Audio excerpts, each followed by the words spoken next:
Bonjour les amis, nous continuons avec l'évangile de Luc, le chapitre 13, les versets 22 à 30.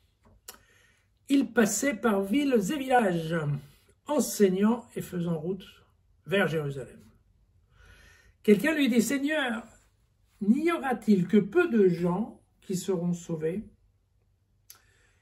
Il leur dit alors, efforcez-vous d'entrer par la porte étroite, car beaucoup, je vous le dis, chercheront à entrer et ne le pourront pas. Après que le maître de maison se sera levé et aura fermé la porte, quand, restez dehors, vous commencerez à frapper à la porte en disant « Seigneur, ouvre-nous » et qui vous répondra « Vous, je ne sais d'où vous êtes. » Alors vous mettrez à dire « Mais nous avons mangé et bu devant toi et c'est sur nos places que tu as enseigné. » Et il vous dira, je ne sais pas d'où vous êtes. Éloignez-vous de moi, vous tous qui faites le mal.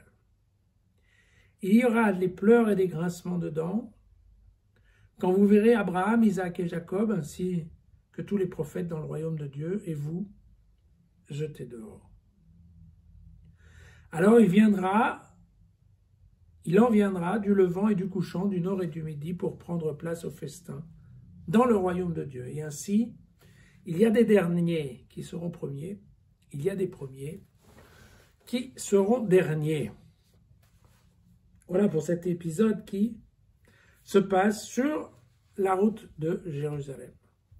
Alors, ici, en fait, Luc regroupe au moins 4 passages que l'on retrouve chez Matthieu, mais à des endroits qui sont différents. Chez Matthieu, c'est un peu plus dispersé, alors que là, chez Luc, tout est ensemble. Pourquoi tout est ensemble? Parce que Luc tient, une fois de plus, à nous faire passer le sentiment de l'urgence de la conversion. En fait, par cette technique littéraire, Luc augmente la pression. Alors, vous voyez qu'il y a ceux qui se préoccupent du nombre des élus. Eh bien, Jésus répond, d'abord, il ne donne pas beaucoup de détails, mais surtout, il répond que ce ne sera pas une question de numerus clausus. La question, ce n'est pas le nombre de gens qui peuvent rentrer. La raison, c'est se dépêcher pour rentrer. C'est le temps qui est accordé aux gens pour rentrer, parce que il y aura un moment où le maître va se lever et fermer la porte. De la même façon, vous le savez, on ne sait pas ni l'heure, ni le moment, mais ce qui est vrai, c'est que voilà, il y a un moment où le maître il décide, ça suffit. Et ce jour-là, il va fermer la porte et vous serez dehors si vous n'avez pas fait le nécessaire pour aller dedans rapidement.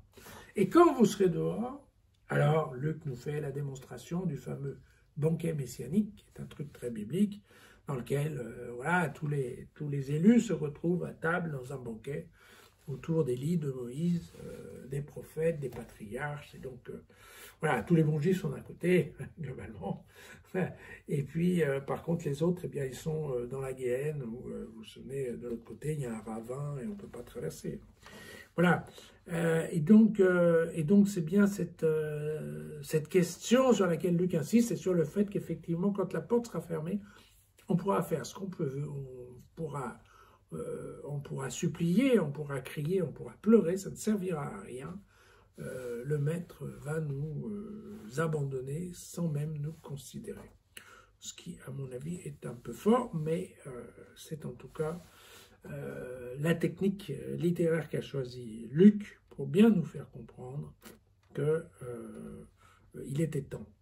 Et alors, on retrouve donc, vous savez, Luc le Syrien, voilà, l'universalité, la question internationale de l'expansion de la foi. Vous voyez qu'on la retrouve dans le dernier paragraphe avec la notion de levant, couchant, nord et midi, et puis bien entendu, la pyramide inversée avec les premiers qui deviennent les derniers et les derniers qui deviennent les premiers. Là, pas de surprise.